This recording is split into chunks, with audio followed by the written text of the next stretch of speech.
너무 감사했고, 자, 오늘 억울함을 당한 자에게 주신 하나님의 상급이라는 제목으로 말씀을 나눌 텐데, 혹시 오늘 말씀을 듣는 여러분들 가운데 내가 너무 억울해, 하나님 저 너무 억울해요, 이런 마음을 가지고 있는 사람이 있다면 그 억울함을 씻겨주시고 오늘 억울함을 당한 자에게 상급을 주시는 하나님의 은혜가 오늘 그분들에게 하나님의 말씀으로 들려줄 수 있으면 좋겠습니다.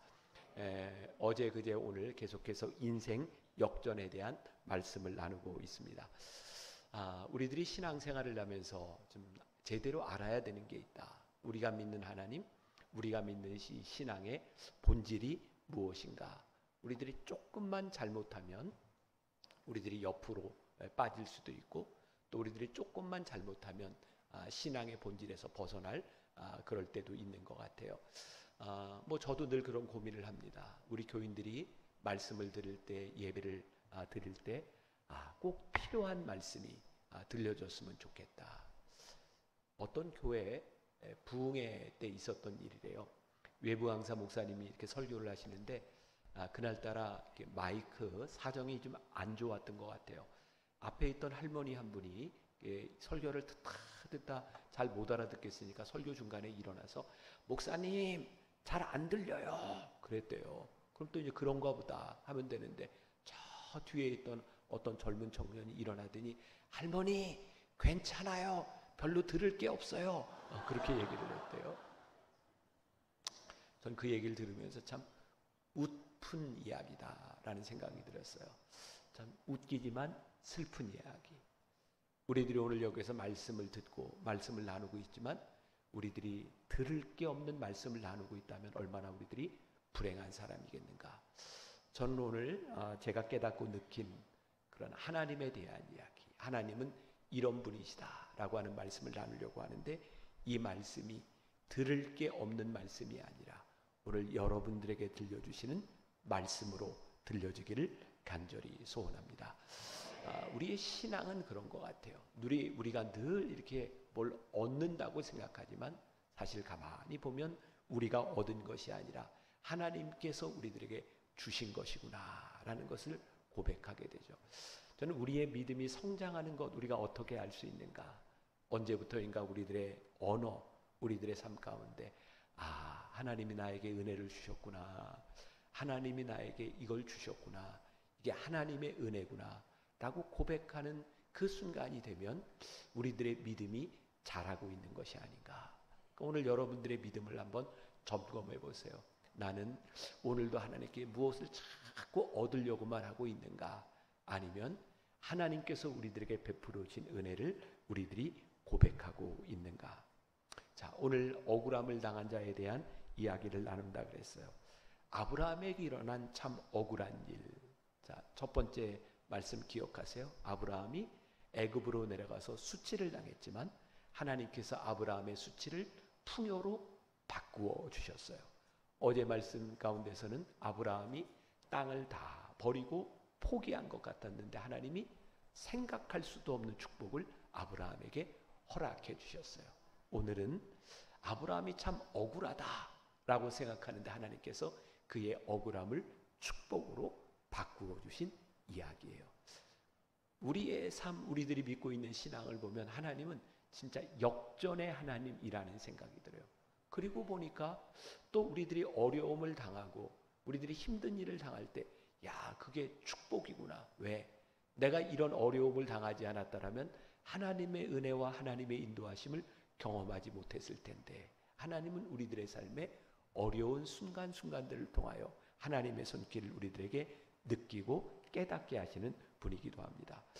오늘 창세기 14장, 여러분들 제가 첫날 창세기를 좀 읽고 오라 그랬는데 읽으셨어요?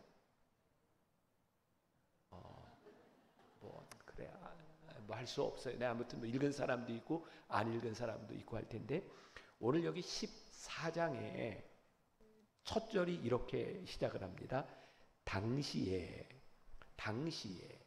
뭐 영어로 이야기하면 at this time 이렇게 이야기하는데, 이때가 언제냐면 아브라함이 조카 롯과 헤어져서 조카 롯이 소돔과 고모라에 있고, 소돔과 고모라의 전쟁이 일어나서 조카 롯의 식구들이 다 붙잡혀간 그때에, 그리고 아브라함이 상수리 나무 아래에 있을 때에 하나님께서 아브라함을 통하여 조카 롯을 구원하게 하시는 일이 일어나고 있고요. 이 14장 말씀은 굉장히 복잡한 말씀입니다. 이걸 읽어도 여러분들이 잘 이해하기 힘든 부분이거든요. 지금 제가 설명을 하면 이 14장에 당시의 나라들이 도시국가로 이렇게 형성이 되어 있었는데 5나라, 4나라가 이렇게 나뉘어서 싸움을 하게 됩니다. 그리고 그 싸움 와중에 소돔과 고모라는 패하게 되고 전부 포로로 잡혀가게 되는 일이 있었죠. 창세기 14장 8절과 9절 그냥 한번 들어보세요. 소돔 왕과 고모라 왕과 아드마 왕과 스모임 왕과 벨라 곧 소알 왕이 나와서 시딤 골짜기에서 그들과 전쟁을 하기 위하여 진을 쳤더니 엘라방 그돌라오멜과 고이망 디말과 시나랑 아므라벨과 엘사살 왕 아리옥 4왕이 곧 그 5왕과 맞서니라. 되게 복잡해요. 근데 지금 둘로 갈리어져서 싸움을 하고 있다는 이야기고, 이 싸움을 한 것이 시딤 골짜기다. 요 정도까지만 여러분들이 기억을 하셔도 좋을 것 같아요. 그리고 그때 소돔과 고모라가 다 패하고 있을 그때에 하나님께서 아브라함이 상수리 나무 있을 때에 나타나셨고, 아브라함은 자기가 데리고 있었던 사병, 자기 군사 318명이 있었는데 그들을 데리고 가서 저기 최북단 단까지 쫓아가서 모든 빼앗겼던 재물을 가지고 오는 아주 완벽한 승리를 하게 되고, 조카 롯도 구해 가지고 오게 돼요. 여기까지 잘 따라오셨어요? 여러분 표정이 따라온 듯한 표정이 아니라 지금 여기까지 이해가 됐을 것 같아요. 바로 요 상황 가운데서 어떤 일이 일어났는가. 아브라함이 완벽한 승리를 거두고 난 이후에 오늘 본문 말씀 가운데 2명의 왕이 등장을 하고 있어요. 자, 요 배경을 가지고 한번 들어보세요. 17절, 18절. 아브라함이 그돌라오멜과 그와 함께한 왕들을 쳐부수고 돌아왔을 때, 이해가 되시죠?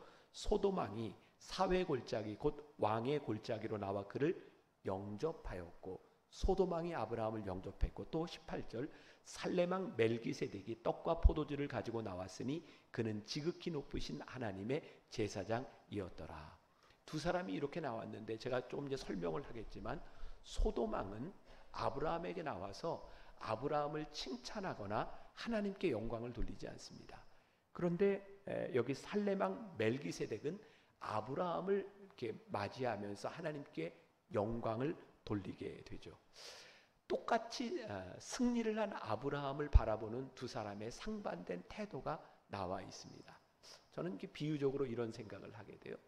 우리들이 하나님의 말씀을 잘 듣고 믿음으로 살아가지만 우리들이 마주하는 사람들은 다 동일하게 우리들을 대우하지 않습니다. 어떤 사람은 우리를 비난할 수도 있고 어떤 사람은 우리를 칭찬할 수도 있고, 진짜 중요한 것은 어떤 사람들이 우리들에게 어떻게 대우하느냐에 대한 문제가 아니라 누가 우리들에게 어떤 행동을 하더라도 우리가 어떤 믿음의 사람으로서의 행동을 보일 수 있는가, 그것이 중요한 거예요. 여러분, 우리가 예수를 믿으며 완벽한 승리를 얻는다 해도 세상은 우리들을 그렇게 환영하지 않습니다. 여러분, 다윗이 골리앗과 싸워 이겼을 때에 정말 얼마나 놀라운 승리를 얻었어요. 그런데 그 일로 인하여 사울 왕이 다윗을 죽이려 하잖아요. 요한복음 11장에 예수님께서 죽은 나사로를 살리셨는데, 죽은 나사로에게는 죽음에서 부활한 놀라운 일을 경험했지만 그 일로 인하여 사람들이 예수님을 죽이려고 작정하기도 합니다. 참 놀라워요. 하나님의 역사를 분명히 일으키고 믿음의 사람들이 믿음의 역사를 경험하지만 그 일로 인하여 모든 사람들이 동일한 일을 경험하는 건 아니에요. 여러분들 가운데 억울함은 어떤 걸까요? 하나님, 제가 뭘 잘못했어요? 하나님, 제가 믿음으로 살아가던 제 삶에 믿음의 분명한 증거가 나타나고 있는데 무엇이 문제인가요? 억울하다고 하는 것은 우리들이 바랬던 그런 대우를 받지 못할 때, 우리들이 당연히 원했던 일들이 우리들에게 다가오지 않을 때 우리는 억울하다고 생각을 하죠. 크리스천의 삶이란 그런 것 같아요. 우리 주변에 있는 사람들이 어떻게 우리를 대우하느냐에 대한 문제가 아니라 우리가 그리스도인으로 살아간다고 하는 것은 우리를 어떻게 대우하든지 우리들에게서 그리스도인다운 모습이 나타나는가. 자, 그럼 여러분들에게 도전이 될 것 같아요. 하나님, 저 너무 억울한데 그 억울한 상황 가운데서 우리는 그리스도인으로서 하나님을 믿는 사람으로서 우리들이 어떻게 살아가는가. 자, 제가 예를 들어 보겠습니다. 하나님의 사람, 성령의 사람으로 살아간다고 하는 것이 어떤 의미일까?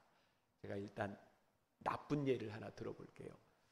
제가 거의 20년도 더 된 것 같아요. 미국에 있는 버지니아라고 있는 곳에 한 한인교회에 설교를 하러 가게 되었어요. 자그마한 교회인데 제가 교회 도착하자마자 저를 안내해준 전도사님이 저에게 이렇게 말을 하는 거예요. 목사님, 우리 교회가 얼마나 유명한 교회인지 아십니까? 아무리 봐도 별로 유명할 게 없을 것 같은데 유명한 교회래요. 그래서 뭐가 유명하냐 그랬더니, 혹시 여기 이제 연세가 든 분들은 기억하시는지 모르겠지만 한 30년쯤 전에 미국 버지니아의 한인교회에서 목사님이 장로님을 권총으로 쏴서 죽였던 사건이 있습니다. 그래서 그게 미국에도 뉴스에 나왔고 우리나라에도 뉴스에 나왔던 사건입니다. 저를 안내하는 전도사님이 그 교회가 바로 이 교회입니다. 목사님이 장로님을 권총으로 쏴서 죽였던 교회. 자, 이제 제가 지금부터 하는 말에 상처받으면 안 돼요. 상처 안 받을 준비 됐죠? 네. 제가 그 얘기를 듣는데, 야, 그 목사님이 이해가 되는 거예요. 상처 안 받았죠? 네. 아니, 얼마나 힘들게 했으면, 못 살게 굴었으면 목사님이 권총으로 쏴서 죽였을까. 가제는 개편이라 그 목사님의 마음이 이해가 돼요. 그런데 용납은 안 돼요. 얼마든지 그럴 수 있겠다. 그런데 하나님의 사람, 성령의 사람이라면 그렇게 힘들게 하는 분을 만났을 때 권총을 뽑아드는 것이 아니라 하나님 앞에 무릎을 꿇어야 옳지 않을까요? 화가 난다고 권총을 뽑아드는 것은 하나님을 믿는 사람이나 믿지 않는 사람이나 누구나 할 수 있는 일이에요. 그러나 하나님을 믿는 사람이라면, 성령님이 우리 안에 계시다면 성령님 우리 안에 계시는 그분으로 인하여 우리들이 보여야 될 마땅한 모습이 우리들에게 있는 거예요. 지금은 돌아가셨죠. 돌아가시기가 꽤 됐는데 서울에 있는 한신교회를 담임하던 이중표 목사님이라는 분이 계세요. 또 좀 연세가 든 분들은 기억하실 거예요. 유명한 목사님이에요. 그분은 저에게 이제 아버님 같은 그런 분이고, 저희 아버님이 돌아가신 후에 저에게 참 잘해주셨던 그런 목사님이에요. 그 이중표 목사님이 한 번은 저에게 그런 말씀을 하셨어요. 목사님이 젊은 시절 목회를 시작을 했는데 정말 교회가 잘 부흥하고 참 좋은데 교인 중에 하나가 너무 힘들게 하더래요. 정말 견딜 수가 없어서 하나님께 기도했대요. 목사님들 가운데 혹시 그런 기도하고 있는 분인지 모르겠어요. 하나님, 저 교인 좀 어떻게 좀 다른 교회로 좀 데려가시면 안 되겠습니까? 얼마나 힘들었으면. 근데 하나님께서 그런 응답을 주시더래요. 저 교인 다른 교회에서도 안 받는다 그러시더래요. 그래서 또 기도해요. 하나님, 그럼 저 어떻게 해요? 하나님, 죄송하지만 조금 빨리 데려가시면 안 될까요? 그랬더니 하나님께서 또 주시는 음성이 아직 올 때가 안 됐다. 그래서 기도해요. 하나님, 그럼 저 어떻게 해요? 그때 하나님께서 이중표 목사님에게 주셨던 음성이 내가 죽으면 된다. 그래서 그때부터 별세의 목회를 말씀하시기 시작했어요. 아, 그렇구나. 내가 죽는 거구나. 사실 우리들이 이기려고 하니까, 우리들이 말씀대로 살려고 하지 않으니까 힘든 것이지, 말씀이 우리 가운데 들어오고 하나님의 사람으로 살아가려고 마음먹으면 우리 안에 해결될 수 있는 일들이 너무 많은 거예요. 우리는 교회에서 종종 그런 시도들을 많이 하잖아요. 우리 마음을 좀 모읍시다. 우리 뜻을 좀 모읍시다. 저는 교회 안에서 우리의 뜻을 모으려고 하는 시도처럼 어리석은 일이 없다고 생각해요. 제 이야기를 잘 이해하고 들어보세요. 아니, 이렇게 평생을 다르게 살아왔던 이 사람들이 교회 안에서 뜻을 모은다? 그거 가능할까요? 마음을 모은다? 제가 생각할 때 교회는 사람들의 마음을 모으는 공동체가 아닌 것 같아요. 제 간증이 될 수도 있어요. 저는 39살에 만나교회 담임 목사가 됐어요. 제가 담임 목사가 되었을 그때 만나교회가 재적 성도가 한 10,000명쯤 됐고요. 출석 성도가 한 3,000명쯤 되는 교회였어요. 그리고 장로님들이 48명 있었어요. 제가 힘들었을까요? 안 힘들었을까요? 힘들었어요. 그리고 목회를 하면서 아마 모든 목회자들이 동일할 것 같은데 일반 교인들하고 힘든 것이 아니라 이 장로님들과 함께 교회를 이끌어가는 것이 힘들었어요. 왜? 어떻게 조용히 어떻게 마음을 모아서 내가 목회를 할 수 있을까? 그렇게 몇 년을 지나다 보니까 그냥 제 마음속에 이렇게 자신감이 생겼어요. 아, 이제는 우리가 하나 돼서 뭐든지 할 수 있겠구나. 그런 마음에 자신감이 생겼어요. 저희 교회는 이제 주기적으로 교인들이 이렇게 말할 수 있는 그런 워크샵 이런 것들을 하는데 제가 장로님들 다 모아놓고 장로님들한테 그렇게 얘기했어요. 혹시 장로님들 교회나 담임 목사에 대해 불만이 있거나 하고 싶은 이야기가 있으면 다 내놓고 해봅시다. 그래서 이제 그룹별로 흩어져서 이야기를 하고 이제 발표하는 시간을 가졌어요. 저는 자신이 있었거든요. 교회가 너무 잘 되고 있었으니까. 근데 발표를 듣는데 진짜 깜짝 놀랐어요. 장로님들이 교회와 저에 대해서 그렇게 많은 불만이 있는지 몰랐어요. 아, 저런 생각을 하고 있었구나. 근데 그 얘기를 쭉 듣는 중에 장로님들도 참 힘들게 생각했던 것 중에 하나가 뭐냐면 여기에서는 이분이 이게 불만이라고 생각하는데 여기 있는 분은 이게 또 장점이고 여기는 이게 불만이라고 생각하는데 이게 아니고 서로 다른 의견들을 가지고 불만들을 이야기하기 시작하는 거예요. 저는 그때 하나님께서 저에게 놀라운 정말 지혜를 주셨다고 생각하고 새로운 통찰을 주셨다고 생각했는데 그때 제가 장로님들을 모아놓고 그런 얘기했어요. 보세요. 우리가 이렇게 다른 생각을 가지고 있는데 어떻게 마음을 모으겠어요? 우리 지금부터 우리 교회에서는 서로 마음을 모으려고 하는 시도를 그만둡시다. 그리고 우리 교회에서는 각자 다른 마음을 가진 사람들이 저기 하나님을 바라보고 하나님의 뜻을 바라보고 다른 마음을 가진 사람들이 하나님의 뜻을 바라보고 달려갑시다. 제가 생각해도 멋있었어요. 그때 어떻게 이런 얘기를 할 수 있었을까? 그런데 그러고 보니까 교회는 우리의 신앙 공동체는 우리의 마음을 바치는 것이 아니더라고요. 우리들에게 늘 하나님의 뜻이 무엇인지 하나님이 우리들에게 어떻게 말씀하시는지 그것이 우리 가운데 분명할 때 우리는 올바른 신앙의 길을 갈 수 있는 것 같아요.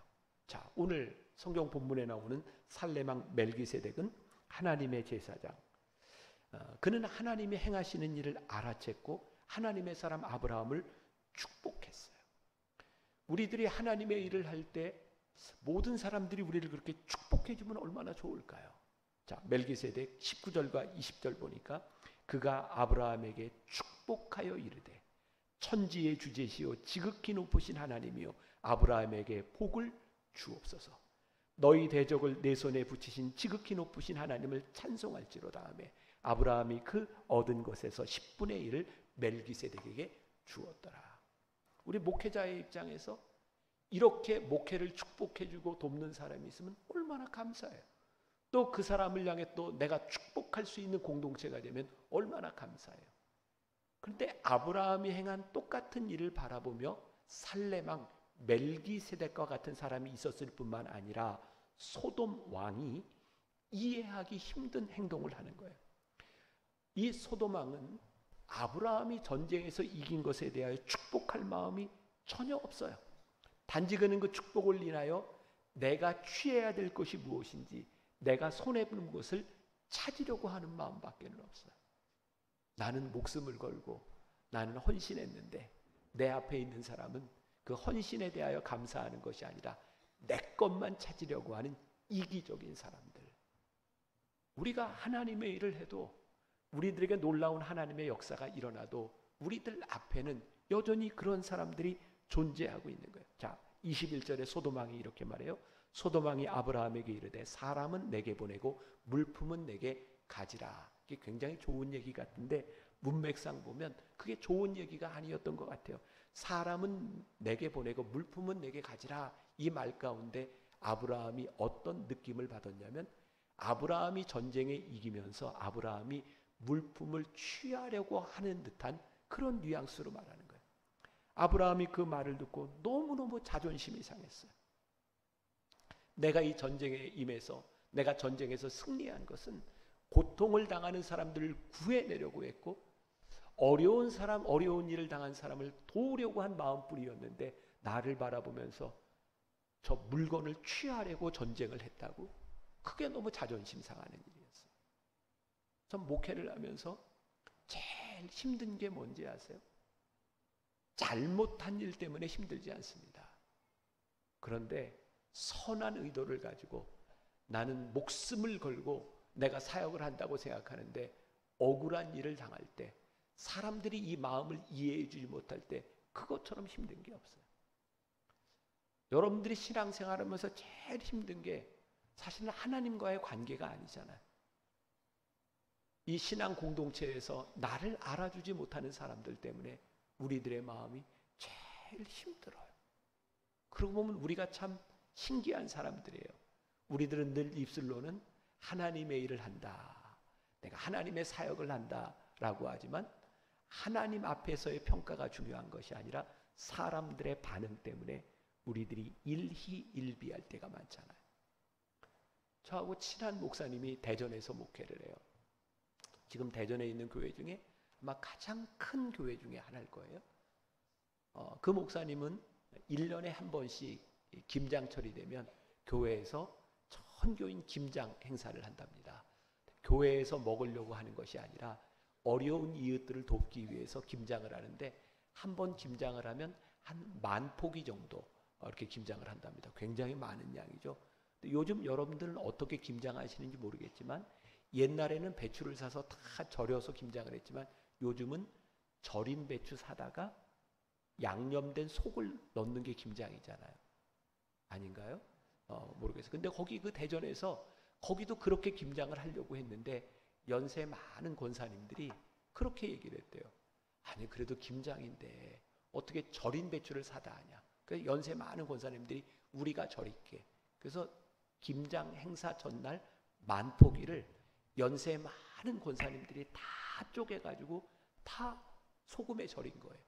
그리고 그 다음날 김장 행사를 하는데 마당에 테이블을 쫙 깔아놓고 이제 젊은 집사, 권사, 이제 여자 성도들이 쭉 나와서 이제 김장을 하려고 하는데 그 사람들이 보니까 전날 그 배추를 절이려고 힘들었던 연세 많은 권사님들이 너무 안쓰러우니까 아유 권사님들은 좀 쉬세요 하고 이렇게 다 뒤에 앉도록 하고 그 사람들이 김장을 막 시작했는데 왜 하필 그때 담임 목사님이 나타난 거야. 그러더니 그 김장하는 사람들을 바라보면서 아이고 요즘 젊은 사람들이 어쩜 이렇게 대견해 막 칭찬을 하는데 뒤에 앉은 권사님들이 마음이 너무 상한 거예요. 왜요? 수고는 우리가 했는데 칭찬은 얘네가 받는 거예요. 남 얘기 같지 않죠? 근데 사실 우리는 교회에서 우리 입에 달고 하는 말이 뭐예요? 하나님의 일입니다. 하나님의 일을 하는 게 또 누가 좋나 보다. 네네. 하나님의 일을 하는. 참 우리가 하나님의 일을 한다고 하는데 늘 우리들은 누구 때문에 반응해요? 사람들이 우리에게 어떻게 하느냐에 따라 반응할 때가 많아요. 자, 진짜 우리들이 어떤 신앙생활을 하는가? 우리들이 무엇을 하고 있는가? 아브라함이 너무 마음이 상하는 거예요. 근데 그 마음 상하는 그 상황 가운데서 아브라함이 자존심을 지켜야 되겠다고 생각하죠. 자, 22, 23, 24절 아브라함이 소돔 왕에게 이르되 천지의 주제이시오 지극히 높으신 하나님 여호와께 내가 손을 들어 맹세하노니 내 말이 내가 아브라함으로 치부하게 하였다 할까 하여 내게 속한 것은 실 한 오락이라도 들매끈 한 가닥도 내가 가지지 아니하리라. 오직 젊은이들이 먹은 것과 나와 동행한 아넬과 에스골과 마므레의 분깃을 제할지니 그들이 이 분깃을 가질 것이니라. 무슨 얘기를 하고 있냐면 여기 와서 수고한 사람이 마땅히 받아야 될 그것 말고는 내가 전리품으로 가져온 그 아무것도 나는 가지지 않겠다. 나는 돈을 위해 싸운 사람이 아니다 라고 이야기하는 거예요. 저는 이 아브라함의 이야기를 바라보면서 오늘 우리들의 신앙을 한번 돌아봐야 되겠다. 우리들이 하나님 앞에서 지켜야 될 우리 신앙인의 자존심, 우리들이 하나님의 사람으로 우리들이 지켜야 될 자존심은 우리들이 세상에서 얻을 수 있는 어떤 물질보다도 훨씬 더 귀한 거예요. 돌아가신 저희 아버님이 목사님이었는데 제가 전도사 시절 그리고 군목을 나갈 때 유학을 갈 때도 저에게 이런 이야기를 하셨어요. 목회자는 모래바닥에 코를 쳐박고 죽어도 교인들에게 돈 없다는 얘기하는 거 아니다. 그거 목회자의 자존심이다. 그렇게 말씀을 하시고 제가 영월에 목회를 하러 나갔는데 저를 도와주시지를 않는 거예요. 같은 그 지역의 어려운 교회 목회자들은 어려운 교회이기 때문에 다른 데서 다 선교 후원을 받는데 저는 아무도 후원을 안 해줘요. 왜냐하면 저희 아버지가 유명한 부흥사고 큰 교회 목사님이었어요. 저에게 이렇게 말씀하셨어요. 목회자는 모래바닥에 코를 쳐박고 죽어도 교인들에게 돈 없다는 얘기하는 거 아니다. 그리고 안 도와주셨어요. 제 딸이 10개월을 다 채워서 태어났는데 2.4kg로 태어났고 장애를 가지고 있어요. 지금까지 35년 동안 약을 먹고 살아요.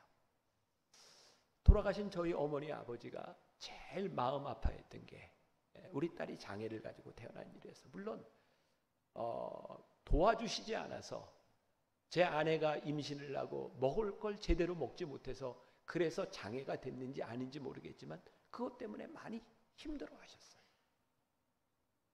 제가 군목을 나갈 때도 유학을 나갈 때도 저희 아버지가 똑같이 얘기하셨거든요. 목회자는 모래바닥에 코를 쳐박고 죽어도 교인들에게 돈 없다는 얘기하는 거 아니다. 그리고 제가 미국 유학을 하는 5년 동안 학비도 생활비도 한 번도 도와주시지 않았어요. 저는 5년 동안 공부하면서 눈이 시뻘겋게 충혈돼서 돈 벌어야 되고 학비 벌고 두 애를 데리고 생활해야 되고 그런 시간들을 이렇게 지나갔어요. 근데 저는 한 번도 교인들에게 돈 없다는 얘기 하지 말라는 그 말 때문에 목회자가 지켜야 될 자존심 때문에 늘 웃으면서 살았던 것 같아요. 그때도 참 억울하다는 생각을 했어요.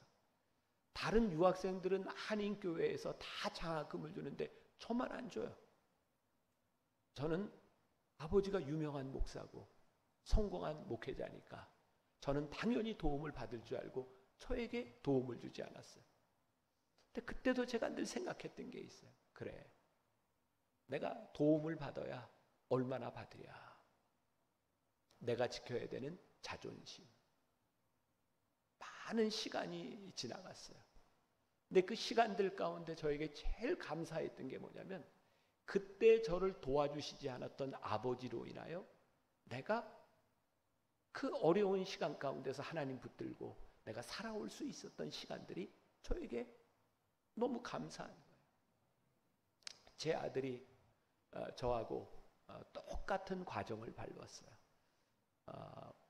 미국에서 이제 저처럼 MDB 이제 대학원 과정을 이렇게 들어가게 됐을 때 제가 우리 아들을 보고 그랬어요. 아들아, 할아버지가 아버지 유학 시절에 목회자는 모래바닥에 코를 쳐박고 죽어도 돈 없다는 얘기하는 거 아니다. 그러면서 도와주시지 않았어. 너도 알아서. 우리 아들이 사색이 되었어. 그리고 제가 아들을 도와주지 않으면서 그때 아버지의 마음을 알았거든요. 저 아버지에게 서운한 게 있었어요. 그런데 제가 아들을 도와주지 않으면서 도와줄 수 있는데 도와주지 않는 아버지의 마음이 얼마나 힘든지 알았어요. 아, 그게 아버지의 마음이었구나. 우리들에게 진짜 중요한 게 있다. 우리들이 하나님을 믿는 사람으로서 우리들이 지켜야 되는 자존심. 아브라함에게 있어서 정말 사람들이 나로 하여금 이 전쟁을 한 것이 하나님의 사람으로서의 선한 의도가 아니라 나로 하여금 치부하게 하였다 할까 두려워서 아브라함이 돈에 대하여 명백하게 선을 긋고 있는 모습을 보게 돼요. 여러분들에게 한번 물어봅시다. 여러분들은 돈 앞에서 자존심을 지키는 사람입니까? 아니면 자존심을 버리는 사람입니까? 제가 우리 교회 출신 부목사님들이 나가면 제가 그런 얘기를 해요. 절대로 징징대지 마. 목회자의 자존심이야. 우리들이 하나님 앞에서 우리들이 지켜야 되는 자존심. 여러분들이 하나님의 자녀인데 돈 때문에 우리들이 자존심을 버리지 않도록 어떻게 이 물질과 세상의 정욕 앞에서 우리들이 하나님의 사람으로서의 자존심을 지키며 살아갈 수 있는가. 오늘 조금 결론 부분에 나오겠지만 이렇게 살아갔던 아브라함의 삶을 역전시키시는 하나님의 은혜가 있거든요. 제가 한 가지 예를 들어 볼게요. 저희 교회에 열심히 정말 교회에서 봉사하는 젊은 부부가 있었어요. 이 사람들은 별로 이렇게 일을 하지 않아도 그냥 교회 일 열심히 해도 이렇게 살아갈 정도의 부모의 유산을 받은 사람이었어요. 그런데 사람들이 종종 그러는 거예요. 아이고 뭐 하는 사람인데 맨날 교회에서 이렇게 봉사하고 해. 그 얘기가 듣기 싫어서 일을 시작해야 되겠다 하면서 하루는 저에게 찾아왔어요. 목사님, 저희가 부동산을 한번 시작해 보려고 하는데 목사님이 우리 부동산 이름을 지어주세요. 제가 참 목회하면서 힘든 게 이름 지어달라는 것. 제가 한두 번은 정말 잘 지어주는데 몇 번 지어주다 보면 그게 그건데 아무튼 지어달래요. 근데 이 두 사람이 참 열심히 교회에서 사역하는 사람이니까 제가 그 가정을 위해서 저희 교회는 어머니 기도실이라고 조용히 기도하는 기도실이 있는데 가서 기도를 했어요. 하나님, 이 두 사람이 새롭게 일을 시작하려고 하는데 이름을 지어달라고 하는데 어떤 이름이 좋을까요?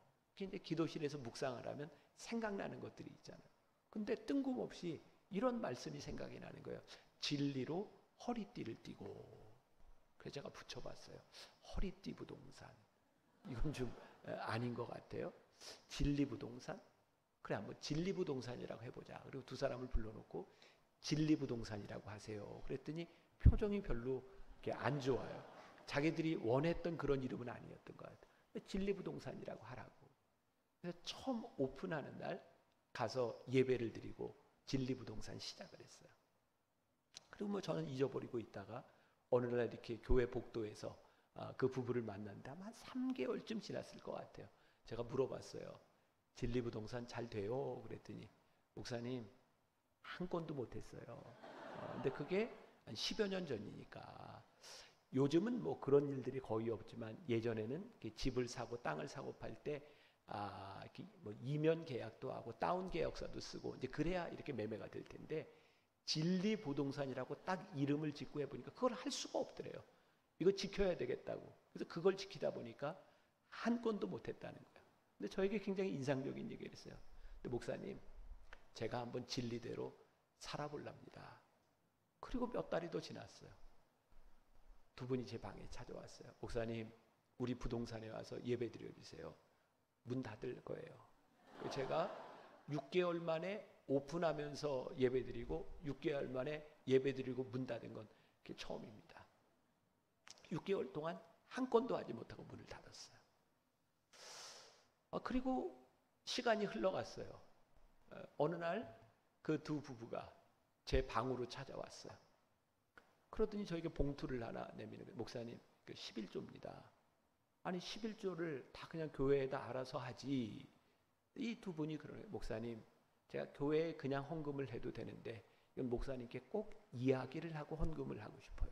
그러면서 그 11조 액수가 꽤 큰 돈이었어요. 이게 뭐냐 그랬더니 목사님 우리 진리부동산 망했잖아요. 근데 그때 그 진리부동산 하려고 샀던 땅과 건물이 거기에 큰 대로가 나면서 그게 얼마나 많이 올랐는지 우린 망했다고 생각했는데 하나님께서 축복해 주셨어요. 그리고 11조를 한 거예요. 저는 그분들에게 그렇게 얘기를 했어요. 나는 두 분 가정이 돈을 벌어서 감사한 게 아니라 끝까지 진리대로 살려고 애썼던 그 마음이 나는 너무 귀하고 이 마음에 하나님께서 증거를 보여준 것이 큰 축복이라고 생각한다고 끝까지 이 진리를 붙들고 살아가라고. 저는 그런 생각해요. 이 두 분에게는 그 땅값이 올라서 11조를 낼 만한 그런 축복이 없어도 저는 이분들은 승리한 사람이라고 생각해요. 왜? 끝까지 진리를 붙들고 살아갔으니까. 오늘 아브라함이 여기에서 내가 나로 하여금 이것들을 치부하려고 했다는 그런 말 듣기 싫어서 내가 하나님의 사람으로서 나는 이렇게 합니다라고 이야기했을 때 나는 그것만으로 아브라함은 멋진 사람이라고 생각해요. 그의 삶에 그것 없어도 살아갈 수 있도록 인도해 주신 하나님의 은혜를 경험한 것, 저는 그것만으로도 복되다고 생각해요. 억울해요. 나는 이런 마음으로 했는데 내가 왜 그런 소리를 들어야 됩니까? 오늘 여러분들의 삶에도 내가 이해할 수 없는 일들을 통해서 내가 억울하다고 생각하는 사람이 있을지 몰라요. 자, 조금 전에도 이야기했지만 목회자에게 제일 힘든 거 억울한 얘기 들을 때, 여러분들에게 제일 힘든 거 하나님 때문이 아니라 억울한 얘기를 들을 때. 제가 29살 미국에 유학을 갔어요. 가서 제가 이제 30살 됐을 때 이제 공부를 하면서 한인교회 파트타임으로 이렇게 사역을 하게 됐어요. 저는 교회 일 잘 모르고 그냥 제가 맡은 일만 주말에 가서 하고 그렇게 학교로 돌아오곤 할 때였는데 어느 날 갑자기 교인들이, 교회 대표들이 저를 찾아왔어요. 그러니 저에게 이렇게 얘기를 하더라고요. 목사님이 우리 교회 담임이 되었으면 좋겠습니다. 뜬금없는 얘기였어요. 거기 담임 목사님 계시고 교회가 잘 성장하는 교회고 나는 교회 사정을 하나도 모르고, 나중에 이게 들어보니까 저희 교회 담임 목사님이 미국에 올 때 공부하고 대학 교수로 가려고 꿈을 꾸고 왔는데 학위를 다 마쳤는데 이 목사님은 연세대학, 이화여자대학, 그리고 감리교신학대학 세 학교 외에는 안 간다라고 결심을 하고 있었던 분인데 아무 데서도 교수 임용이 안 되는 거예요. 하다 안 되니까 이 목사님이 이게 하나님의 뜻이 아닌가 보다. 그리고 교인들에게 나 그냥 여기 목회하겠습니다. 그리고 교회 건물도 미국 교회를 사고 집도 사고 차도 사고 목회를 하겠다고 딱 결심을 했는데 이화여자대학에서 연락이 온 거예요. 교수로 들어오라고. 나는 그래서 그 목사님이 이대로 들어간다고 했을 때 난 그 목사님이 그렇게 틀리다고 생각하지 않았어요. 왜? 본인의 꿈이니까. 근데 문제는 교인들이었어요. 이제 갑자기 담임 목사님이 한국으로 들어가면 이 교회 빚은 어떻게 할 거며, 그 상황 가운데서 30살밖에 안 된 저를 찾아온 거예요. 목사님이 교회 담임이 되어달라고. 근데 저는 쉽게 거절했어요. 저는 미국에 공부하러 왔을 때 빨리 공부 마치고 한국에 가서 목회하고 싶은 생각밖에 없었어요. 저는 미국에서 목회한다는 거 생각도 하지 않았어요. 저 안 합니다. 근데 어느 날 밤에 장로님 대표 한 분이 제 기숙사로 찾아오셨어요. 학교 기숙사로. 근데 저에게 이렇게 얘기를 하더라고요. 어디서 많이 들어본 얘기일 텐데, 목사님이 우리 교회 교육 목사로 지금 있는 게 이때를 위함인지 어찌합니까? 어디 들어봤죠? 어디에서? 에스더 얘기해야 돼서. 저는 이전에 쉽게 거절을 했는데 성경 말씀을 가지고 저에게 얘기하니까 쉽게 거절을 못 하겠더라고요. 그래서 제가 기도해 보겠습니다 그랬어요. 여러분 신앙생활 하는데 도움이 되는 얘기를 하나 해드릴까요? 말까요? 해줄까요? 네. 여러분들이 담임 목사님을 찾아가서 목사님 이런 거 어떻습니까? 라고 얘기하는데 목사님이 기도해 봅시다 이렇게 말하는 건 무슨 뜻인지 아세요? 하기 싫다 그런 얘기입니다. 우리가 참 흥미롭습니다. 우리는 언제 기도해 보는지 아세요? 하기 싫을 때. 내 마음에 흔쾌히 좋은 것은 우리 기도하지 않습니다. 오케이, 아멘 하지. 우리가 하나님을 믿는데 굉장히 흥미로운 사람들입니다. 우리는 하나님의 뜻을 피해 가려고 기도할 때가 참 많습니다. 정직하게 우리들의 모습을 보면 제가 그랬어요. 기도해 봅시다. 마음이 없었어요, 제가. 그런데 그 장로님이 돌아가고 아내하고 둘이 의논을 하는데 마음이 그렇게 불편한 거예요. 그리고 왜 그런 생각이 들었는지, 저는 가난한 유학생이었고 거기 있는 한인교회 교인들은 뭐 세탁소를 하고 뭐 이제 그로서리 뭐 식품점을 하고 하지만 돈을 잘 버는 사람들이에요. 큰 집에서 사는 사람들. 근데 저에게 그 교인들이 목자 잃은 양처럼 너무 불쌍하게 보였어요. 아내하고 둘이 결심을 했어요. 우리가 여기에서 목회를 해야 될 것 같다. 근데 교회가 건물을 사놓고 빚은 있고, 그래서 제가 교인들을 불러놓고 장로님들한테 이렇게 얘기했어요. 그래요, 우리가 한번 최선을 다해 보겠습니다. 그런데 저에게 월급 줄 생각하지 말고 교회 옆에 있는 그 목사관 그것만 조금 수리해줘서 우리 들어가서 살 수 있도록 해주면, 저 돈 벌려고 온 거 아니고 공부하러 온 사람이니까 우리 빚 갚을 때까지 제가 월급 받지 않고 제 아내하고 둘이 화장실 청소부터 교회 청소 다 하면서 하려고 마음을 먹고 교인들에게 이야기했어요. 저는 저 스스로 그렇게 이야기를 하면서도 하나님 앞에 부끄러움이 없었고 저 스스로 굉장히 훌륭하다고 생각했어요. 어떻게 생각하세요? 훌륭하죠? 내가 이렇게까지 설교를 해야 되지? 좀 감동도 좀 하고 좀 해야 되는 거 아니에요? 그때 아니 늦었어요. 그때 제 생각에 30살밖에 안 된 목사가 참 저 훌륭하다. 저 스스로 그렇게 생각을 했었어요. 그런데 나는 훌륭하다고 생각을 했는데 정말 일이 이상하게 돌아가기 시작했어요. 갑자기 제가 굉장히 나쁜 사람이 돼서 소문에 휩싸이기 시작했어요. 심지어 제가 30살밖에 안 된 목사가 그 어느 정도 규모가 있는 큰 교회에 담임이 되기 위해서 교인들하고 월급 안 받는 조건으로 들어가기를 했다부터 뭐 이상한 소리들이 들리기 시작했고, 목회자들 사이에서 제가 욕을 먹을 뿐만 아니라 어느 날 젊은 교회 여자 집사 하나가 저에게 전화를 했는데 제가 태어나서 그런 욕은 처음 들어봤어요. 너무 마음이 상했어요. 기숙사에서 나와서 운전을 하고 교회까지 가려면 한 40분 정도 운전을 하고 가야 되는데 정말 교회가 가기 싫은 거예요. 목사님들도 가끔 교회 가기 싫을 때 있다는 거 기억하세요? 너무 교회가 가기 싫은 거예요. 억울해서. 특히 운전을 하고 가면서 그때 이제 평소에 우리가 말씀을 이렇게 암송하거나 찬양을 부르면 이제 그런 때 도움이 되는 것 같아요. 운전을 하고 가다가 제가 흥얼흥얼 부르던 찬양이 하나 있었어요. 아주 오래된 찬양인데, 마음이 어둡고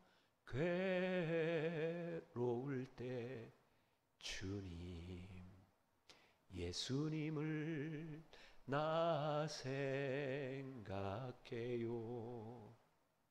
머리 둘 곳조차 없으시던 혼자 기도하시던 주님 생각해요. 그 찬양을 부르는데 막 눈물이 나더라고요. 핸들을 붙잡고 차를 길 옆에 세워놓고 울기 시작했어요. 하나님, 저 너무 억울해요. 내가 왜 이런 억울한 말을 들어야 돼요? 저는 제 거 다 내려놓고 제가 교회를 위해서 제가 다 희생한다고 생각했는데 하나님, 저 너무 억울해요. 그때 이 찬양의 가사 가운데 머리 둘 곳조차 없으시던 혼자 기도하시던 주님 생각해요. 찬양을 하는데 우리 주님도 억울하셨구나. 우리 주님도 머리 둘 곳이 없으셨구나. 아니 주님도 이 땅 위에 머리 둘 곳이 없이 억울하셨는데 내가 이렇게 뭐 억울한 일을 당하는 게 그렇게 대단한 일이 아니구나. 제가 핸들을 붙들고 기도하다가 하나님 혹시라도 이 일로 인하여 제가 교회가 어려워지지 않도록 저로 인하여 문제가 생기지 않도록 제가 변명하지 않겠습니다. 제 결백, 저의 의로움 드러내지 않겠습니다. 그리고 이제 그 안에 복잡한 과정들이 있었지만 제가 이제 박사과정으로 옮겨가면서 그 교회를 떠나게 됐어요. 지난해입니다. 30여 년이 지났는데 그 교회 교인들 이렇게 연락을 받고 그 교회 창립 기념일을 물론 제가 가지는 못했지만 저에게 와서 집회를 해줄 수 있나요? 그 이야기를 들으면서 내 목회 여정 가운데 가장 잘한 일 가운데 하나를 꼽으라면 그때 내가 변명하지 않은 일이었어요.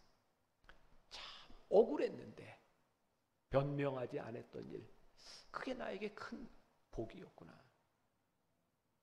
우리들이 살아가면서 얼마든지 억울한 일을 당할 수 있어요.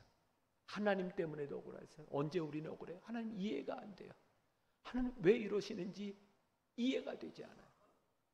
근데 성경에 보니까 이해할 수 없는 상황 가운데서 하나님은 모든 것을 다 설명하시기보단 우리들에게 이렇게 물으시는 것 같아요. 네가 나를 믿을 수 없니? 네가 나를 신뢰할 수 없니? 모세가 애굽 사람을 죽이고 시내 산으로 도망갔을 때 그의 마음에 얼마나 큰 분노와 억울함이 있었을까요? 하나님, 제가 히브리 사람을 위해서 우리 민족을 위해서 사람을 죽였는데 제가 이것 때문에 도망가서 40년 동안 그렇게 양을 치며 살아야 되는 겁니까? 근데 그 억울한 그의 인생에 하나님께서 찾아오셔서 모세를 부르셨어요. 하나님은 그가 살았던 억울했던 인생에 대하여 설명하지 않으세요. 단지 하나님은 모세를 불러주셨어요. 여러분들의 삶에 이해할 수 없는 억울함들과 이해할 수 없는 일들, 좀 하나님께서는 그 모든 것들을 설명해 주시기보다는 오늘 우리들에게 이렇게 말씀하시는지 몰라요. 네가 나를 믿을 수 없니? 네가 나를 신뢰할 수 없니? 저에게는 믿음이 있어요. 하나님은 내 인생의 베스트야. 하나님은 내 인생의 베스트야. 내가 이해하기 때문이 아니라 하나님이 나를 인도해 가시기 때문에 내 인생의 하나님은 베스트야. 제 삶이 그래요. 저는 지난 10여 년 동안 굉장히 몸이 많이 아팠어요. 한 해도 병원에 입원을 해보지 않은 때가 없었고, 제가 아마 지금 여러분들이 앓고 있는 병의 반 정도는 제가 아마 다 이렇게 가지고 있을 것 같아요. 저는 50대 전에 영국에서 집회를 하다 쓰러져서, 물론 살았죠. 심장 스텐트를 하고 살았지만 그때 죽을 뻔하기도 하고, 설교를 하지 못하고 몇 달 동안 책도 보지 못하고 그렇게 누워 있어야 됐던 때도 있었고, 제 인생에 힘든 시간들이 참 많았어요. 근데 참 놀랍게도 하나님은 저에게 그런 고백을 하게 하세요. 네가 만일 그렇게 아프지 않았다면 넌 참 나쁜 목사가 됐을 거야. 저 스스로 그런 생각을, 내가 진짜 아프지 않았다면 난 참 나쁜 목사가 됐을 것 같아. 왜? 저는 꿈, 야망, 하고 싶은 일이 너무 많았거든요. 근데 하나님이 저에게 깨닫게 하신 게 있어요. 하나님이 허락하시지 않으면 너는 아무것도 할 수 없다. 그게 제 삶에 너무 큰 은혜였어요. 제 아들이 중학교 3학년 때 하나님의 부르심 가운데 소명을 받고 목사가 되겠다고 했어요. 그 아이가요, 정말 열심히 공부하고 열심히 노력하고 좋은 목사가 되겠다고 그렇게 공부를 잘했어요. 분당에서 문과 전교 1등 했던 아들입니다. 여러분들이 뭐 뒷조사는 안 해보시겠지. 그냥 믿으세요. 네. 전교 1등 했어요. 교회에서도 학생회장하고 학교에서도 회장을 하고 정말 그 모범적인 아들이었어요. 그리고 목사가 되겠다고. 근데 수능을 봤는데 한두 문제 틀리니까 다 떨어졌어요. 가고 싶은 학교. 근데 제 아내가 우리 아들의 그 학교를 놓고 기도하는데 하나님이 환상을 보여주셨어요. 그 환상이 뭐였냐면 독수리였어요. 독수리. 우리나라의 대학 중에 독수리 상징을 가진 학교가 있어요. 근데 거기 떨어졌어요. 이해할 수가 없는 거예요. 공부 잘하고 엄마가 기도하면서 환상도 보고. 그래서 우리 아들은 고등학교 3학년까지 나오고 대학을 떨어져서 갈 데가 없어서 늦게 시험을 보고 미국에 있는 대학으로 갔어요. 그리고 그 대학을 다니다가 본인이 가고 싶은 학교, 조금 좋은 학교로 다시 이렇게 트랜스퍼를 해서 학교를 갔는데, 제가 우리 아들 대학 졸업할 때 졸업식에 미국에 갔어요. 그리고 제 아내하고 저하고 깜짝 놀랐어요. 학교를 들어가는데 그 학교의 상징이 독수리예요. 그 제 아내가 우리 아들 고3 때 봤던 독수리가 한국 독수리가 아니라 미국 독수리였어요. 여러분 놀랍지 않아요? 우리는 다 이해하지 못해요. 우리는 우리 눈에 보이는 게 전부라고 생각해요. 근데 하나님은요, 하나님을 믿는 자에게 늘 베스트예요. 지금 우리들이 이해하지 못하지만 하나님은 우리를 삶의 최선으로 인도해 가시는 분이에요. 자, 아브라함에게서 인생 역전의 이야기가 나타나요. 창세기 15장 1절. 이후에 여호와의 말씀이 환상 중에 아브라함에게 임하여 이르시되 아브라함아 두려워하지 말라. 내가 내 방패요 너의 지극히 큰 상급이니라. 아브라함은 억울한 일을 당하고 그가 얻었던 모든 전리품들을 나로 하여금 치부한다 할까, 그 자존심 상하는 말 들을까, 내가 이 모든 것들 너희들에게 다 주고 나왔는데 하나님께서 그 억울한 일을 당한 이후에 환상 중에 아브라함에게 나타나셔서 아브라함아 두려워하지 마. 나는 내 방패요. 내가 너의 지극히 큰 상급이야. 하나님께서 아브라함을 지켜주시겠노라고. 하나님께서 그의 인생의 상급이 되어주시겠노라고. 그리고 그 이후에 보면 하나님께서 아브라함에게 환상을, 밖에 나가서 저 별을 봐라. 아직 아브라함의 자식도 없는 그때 내가 네 자식 저 하늘의 별처럼 바다의 모래알처럼 내가 이 땅에 가득하게 하리라고 하나님께서 아브라함에게 상급을 허락해 주세요. 아, 그렇구나. 억울한 일을 당할 때에도 하나님 앞에 우리의 믿음의 자존심을 지키고 우리들이 하나님과 함께 동행하는 삶을 살아갈 때 하나님께서 억울함을 바꾸셔서 우리의 인생을 역전시키시는 분이 우리 하나님이구나. 저는 이 찬양을 굉장히 좋아해요.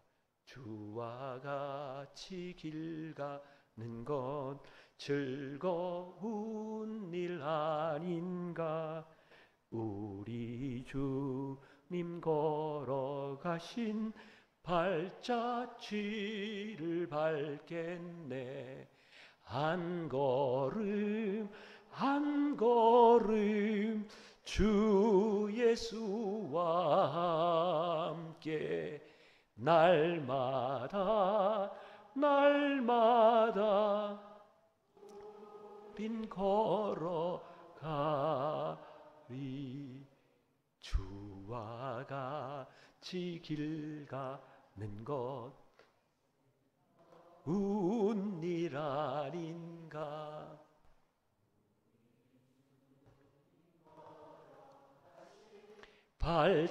발자취를 밟겠네. 한 걸음 한 걸음 주 예수와 함께 날마다 날마다.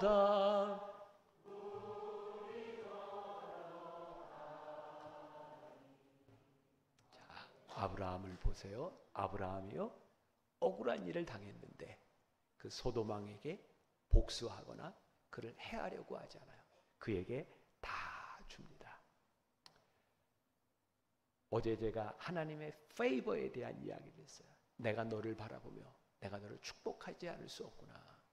이 아브라함의 모습 가운데서 하나님이 그를 축복하시지 않을 수 없는 모습이 그에게 보여요. 제가 여러분들에게 하나 도전하고 싶은 거 있어요. 아브라함은 복수하지 않습니다. 용서해 주었어요. 우리들이 하나님을 믿으면서 우리의 인생을 역전시키는 삶을 살아가는데 참 중요한 게 있다. 용서하는 마음인 것 같아요. 용서하는 것을 우리들이 용납하는 것하고 착각하면 용서하기가 어려워요. 여러분, 우리가 누군가를 용서한다. 그럼 그 사람을 다 용납해 주는 게 아니에요. 용납할 수 없는 게 있어요. 용납할 수 없는 죄도 있어요. 근데 용서는 용납이 아니라 그냥 용서해 주는 겁니다. 그래, 내가 너 용서한다. 왜? 하나님이 나에게 주신 사랑이 있잖아. 하나님이 나에게 베풀어 주신 은혜가 있잖아. 용서하지 않으면 하나님이 우리들에게 주신 용서를 우리들이 경험하지 못합니다. 우리들에게 주신 용서의 은혜는 우리들이 용서할 때 우리들에게 사무치게 오는 거예요. 용서해 보세요. 오늘 여러분들 억울하다고 생각하지만 용서해 보시라. 그리고 우리들이 용서 못하는 이유 가운데 하나가 우리는 용서하면 화해가 돼야 된다고 생각해요. 물론 용서하면 화해가 될 수도 있지만 그건 우리의 몫이 아니에요. 화해는 그래서 로마서에도 보면 할 수 있거든 너희는 모든 사람과 더불어 화목하라 이렇게 할 수 있거든. 우리가 아무리 용서해도 화목하지 못할 수 있어요. 그런데 용서할 때 우리가 자유해지는 거예요. 그래서 용서하라는 거예요. 용서하는 것, 그것은 우리들의 모든 것을 다 잊어버린다고 하는 것도 아니에요. 용서해도 우리들의 기억 속에 늘 남아있어요. 근데 용서해야 될 때마다 그것이 기억날 때마다 우리들은 하나님의 은혜를 경험하며 살아가는 거예요. 전 여러분들한테 그런 고백을 할 수 있을 것 같아요. 제가 목회하면서 제일 감사한 게 뭔지 아세요? 전 교인들 중에 미워하는 사람이 없어요. 믿어지세요? 안 믿어지나 보다. 근데 저를 힘들게 하는 사람은 있어요. 사람들이 살아가는데 어떻게 힘들게 하는 사람이 없겠어요. 근데 미워지지 않는 건 전 큰 은혜라고 생각하거든요. 제가 그 사람 미워하면서 어떻게 설교할 수 있겠어요? 용서는 나를 위해서 하는 거예요. 하나님의 상급은 용서하는 자가 받을 수 있는 거예요. 제가 수년 전에 일본 동경의 한 교회, 이제 동경 만나 교회가 있고 거기에 이제 교인들을 만나게 되는데 그 교인 중에 하나가 우리나라의 큰 기업 이렇게 지사장으로 가 있는 꽤 유력한 사람이에요. 그러니까 집안이 굉장히 좋은 사람이에요. 근데 그 부인 권사님이 그런 얘기를 하는 거예요. 자기는 평생 살아가면서 자기 위에 신우 때문에 너무 힘들었대요. 힘든 이유가 자기들이 너무 잘 나가고 돈 잘 벌고 그럴 때마다 신우가 얼마나 힘들게 하는지 정말 용서할 수가 없더라는 거예요. 너무 억울하니까 잘못한 것도 없는데. 근데 어느 날 기도하다가 하나님이 그런 마음 주시더래요. 네가 편안하게 잘 살려면, 너를 괴롭히지 않으려면 네 신우가 너보다 더 잘 되면 된다. 돈도 더 많이 벌고 자식들이 너희보다 더 잘 되고 그러면 너희들 괴롭힐 거 아니지 않냐. 그때부터 그 신우를 위해서 기도하기 시작했대. 하나님, 저 괴롭히지 않도록 우리 신우 잘 되게 해주세요. 하나님 축복해 주세요. 그때부터 이분이 자유함을 얻었다는 거예요. 놀랍지 않아요? 그 사람 때문에 내가 힘든 것 때문에 어려워하는 것이 아니라 그 사람이 힘들지 않도록 주님 그 사람을 축복해 주세요. 우리의 인생 역전이 일어나는 것, 아브라함의 생애를 보면 그렇게 하나님의 사랑을 받을 수밖에 없는 인생을 살아가는 거예요. 하나님께서 그에게 큰 상급을 주셨어요. 아브라함을 데리고 나가서 아브라함 꿈속에서 보게 하시고 하나님께서 큰 상급을 주셨어요. 창세기 15장 6절에 보니까, 자, 이것만 기억하고 말씀 마칩시다. 아브라함이 여호와를 믿으니 여호와께서 이를 그의 의로 여기시고. 아브라함이 여호와를 믿으니. 아브라함은 축복을 믿지 않았어요. 아브라함은 여호와를 믿었어요. 여호와 하나님께서 어떻게 하실지, 여호와 하나님께서 그의 인생을 어떻게 인도하실지 그는 여호와를 믿었다. 하나님께서 그것을 의로 여기셨다고 말씀하고 있어요. 어떤 게 의로움이라고요? 여호와를 믿었더니. 여러분들의 인생에 여호와를 믿으며 하나님을 신뢰하고 우리들이 억울한 일을 당할 때 변명하지 아니하고 우리의 억울함을 바꾸실 하나님을 우리들이 믿으며 여호와를 믿는 그 믿음이 여러분들을 의롭게 하는 역사. 이 일들이 우리 공동체 안에, 교회 안에 일어난다면 얼마나 놀라운 일들이 일어날까요? 여러분들이 하나님의 복받은 믿음의 사람인 것이 나타나는 것이 얼마나 놀라운 일일까요? 하나님께서 아브라함이 하는 일들을 보며 이렇게 하셨을 것 같아요. 아브라함아, 그래 됐다. 내가 너를 보니 그래 됐다. 여러분들을 바라보며 그래 됐다. 그래 너 참 장하다. 하나님이 말씀하실 수 있는 그런 복된 사람, 인생 역전이 여러분들의 인생에 있기를 주님의 이름으로 간절히 축원합니다. 기도하겠습니다. 하나님, 우리 사랑하는 성도들을 주님의 이름으로 축복합니다. 아브라함을 바라보며 그의 인생을 닮아가기를 소원합니다. 그가 여호와를 믿었던 것처럼 우리 하나님을 믿으며 신뢰하게 하여 주옵시고 우리의 인생을 역전시켜 주시는 하나님의 은혜가 우리들의 삶의 간증이 되게 하여 주옵소서. 예수님의 이름으로 기도했습니다. 아멘.